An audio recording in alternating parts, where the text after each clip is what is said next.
दोस्तों नमस्कार, मैं त्रिनाथ और आप देख रहे हैं रेडियो इंडिया। महाराष्ट्र में एनसीपी प्रमुख शरद पवार और उनके भतीजे अजीत पवार के बीच हुई एक सीक्रेट मीटिंग इस वक्त सियासी गलियारों में चर्चा का केंद्र बनी हुई है। बताया जा रहा है कि इस दौरान पार्टी के एक वरिष्ठ नेता जयंत पाटिल भी मौजूद रहे और पुणे में हुई इस सीक्रेट मीटिंग के बाद से सियासत में हलचलें तेज हो गई हैं। माना ये जा रहा है कि क्या शरद पवार एक बार फिर तमाम अटकलों को खारिज करते हुए भारतीय जनता पार्टी में आ रहे हैं।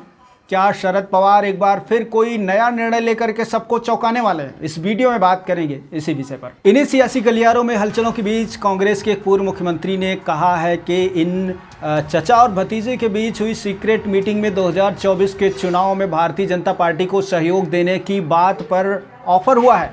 और ये भी उन्होंने बताया कि इस दौरान जो ऑफर हुआ है वो ये हुआ है कि मोदी की कैबिनेट में शरद पवार को एडजस्ट किया जाएगा और जिसके बदले 2024 के चुनाव में एनसीपी प्रमुख शरद पवार भारतीय जनता पार्टी का साथ देंगे। ये जो सियासी गलियारे में हलचलें हैं, इसको सुन करके देख करके अब ये कयास लगाना बहुत मुश्किल हो रहा है कि शरद पवार के दिमाग में आखिर चल के आ रहा है।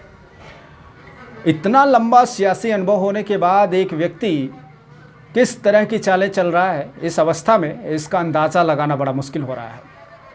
इस बात पर जब अजीत पवार से बातचीत की गई तो उन्होंने कहा है कि ये पारिवारिक मीटिंग थी, परिवार के बीच बैठी हुई जो सभा थी उसको लेकर के मीडिया अलग अलग अटकलें पेश कर रहा है और इस तरह की कोई बात नहीं हुई है वहाँ पर और ना ही इस तरह की कोई चर्चाएं हुई हैं।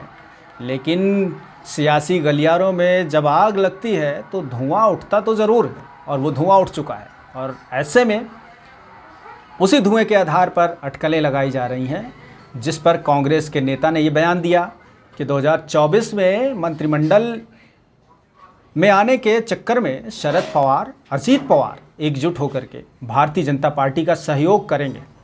इस दौरान चर्चा ये भी है कि जो सुप्रिया सुले हैं और जयंत पाटिल हैं, उन दोनों को भी कोई मलाईदार पोस्ट मिलेगी और शरद पवार को केंद्रीय मंत्रिमंडल में जगह मिलेगी और 2024 के चुनाव में मिलकर भारतीय जनता पार्टी को जिताना होगा। यही एक मूल मंत्र अजीत पवार की तरफ से आया है। लेकिन अजीत पवार ने कहा है कि अभी शरद पवार की तरफ से किसी तरह का कोई रिप्लाई नहीं आया है। हालांकि उन्होंने पहले ही इस बात को ये कहते हुए खारिज कर दिया था कि ये पारिवारिक मीटिंग थी और इसको मीडिया अपनी तरह से अटकलें लगाकर पेश कर रहा है, जबकि ऐसा कुछ है नहीं। फिलहाल जो कुछ भी है, सियासत की गलियों में कुछ भी हो सकता है, कभी भी कुछ भी बाजी लग सकती है और किसी की बाजी पलट सकती है। समय किसी को भी पटकनी दे सकता है। तो दीजिए हमें इजाज़त।